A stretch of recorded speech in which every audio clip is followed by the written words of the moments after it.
warahmatullahi wabarakatuh.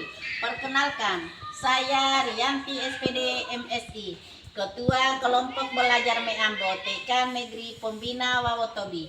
Kami akan berbagi praktik baik dengan judul Mencegah Pembulian melalui Pendekatan Humanis. Selamat menyaksikan.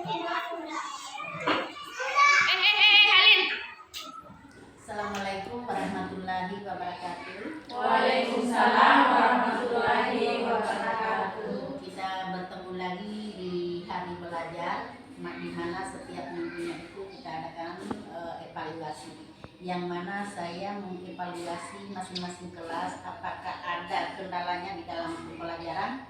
Untuk itu saya kembalikan kepada guru kelas. Saya Bu. Ya, silakan.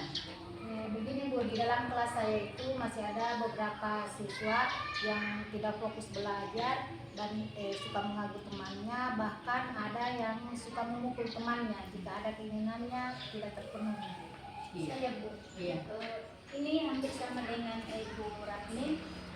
Di kelas saya juga begitu, ada yang sering keliling, bahkan sering memukul temannya, dan kami mengejek juga. Iya. Setelah saya mendengarkan penjelasan dari masing-masing guru kelas, siapa tahu ada ide dari teman-teman lain. Kira-kira kita mau apakan ini anak-anak yang perlu perhatian khusus. Saya silakan. Terima kasih. Jadi setelah saya dengar teman-teman keluhannya, termasuk saya juga di kelas ada seperti itu. Jadi kalau saya, bagaimana kalau kita buka kelas khusus? Jadi di kelas khusus itu kita akan mengumpulkan anak-anak yang kategorinya sangat atlet, tapi bukan berarti kita mau diskriminasi mereka, tapi kita akan memberikan pembelajaran khusus di sana dengan cara bermain, tapi pembelajaran yang menyenangkan. Oke, siapa tahu ada yang lain? Saya setuju dengan pendapat Ibu Asnolia, kalau kita buatkan semacam kelas khusus dan nanti itu kita kasih mereka pembelajaran yang menyenangkan, misalnya berupa game. Kan kebetulan kita dapat smart TV, jadi kita bisa gunakan untuk mereka supaya mereka lebih semangat. Karena anak-anak yang fokus itu, anak-anak yang hiperaktif itu biasanya lebih senang pada situ, dia lebih aktif Dengan digitalisasi. Iya. Iya. Jadi setelah saya mendengarkan ada ide, kemudian ada keluhan, saya sangat merespon atau saya sangat mendukung. Kalau misalnya kita bukakan kelas ini, Siapa yang akan menangani anak-anak nanti? iya. Jadi kalau pendapat saya, kalau bisa, kalau memang akan dipisahkan anak ini ke satu kelas, semua kelas-kelas yang ada anak-anak yang berupa yang hiperaktif, kemudian yang tidak fokus dan lain sebagainya, berarti kita bawa satu tempat, kemudian gurunya itu karena dalam satu kelas itu terdiri 2 guru, berarti ada 1 orang di hari itu akan mengajar di kelas tersebut, tapi itu harus kita undi, Bu. Bagaimana? Kamu sepakat atau tidak? Iya. Jadi kalau saya seperti itu, jadi kita pisahkan, tapi dengan catatan gurunya ini tidak harus, misalnya, hari Senin yang Ibu Ratmin sama Ibu Welmina, karena mungkin satu kelas mereka langsung ke sana. Lalu siapa yang tangani dengan siswanya yang ada? Nah, untuk itu di lock saja, Bu, ya. Bagaimana? Iya. langsung ya. 1, 2, 3. Berdiri, ayo mengantri, berdiri. Ayo, biasakan antriasan di belakang sana. Oke. Asra, silakan.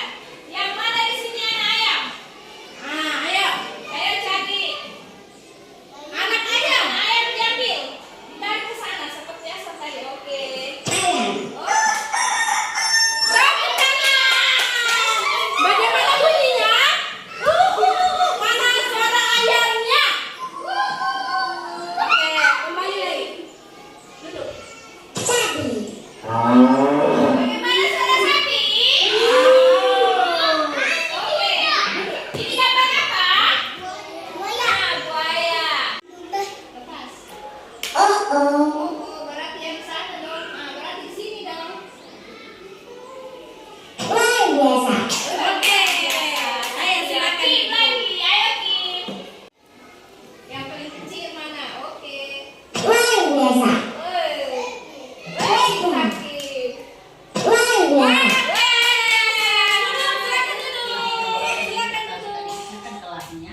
saya mau evaluasi kembali apakah ada perubahan atau tidak. Siapa? Terima kasih.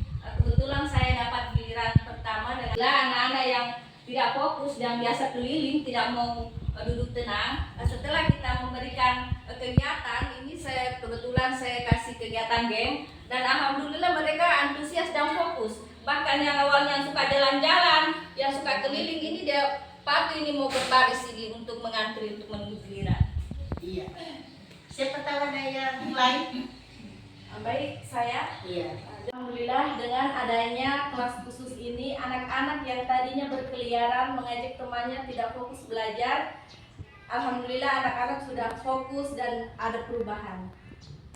Dengan adanya penjelasan dari beberapa guru bahwa dengan adanya pemisahan kelas itu anak-anak sangat ada perubahan karena mereka belajar dengan menggunakan digitalisasi, apalagi mereka diberikan perhatian khusus. Jadi semoga kegiatan kita ini atau trik yang kita ambil atau ide yang kita lakukan ini dapat bermanfaat untuk anak-anak kita yang lain.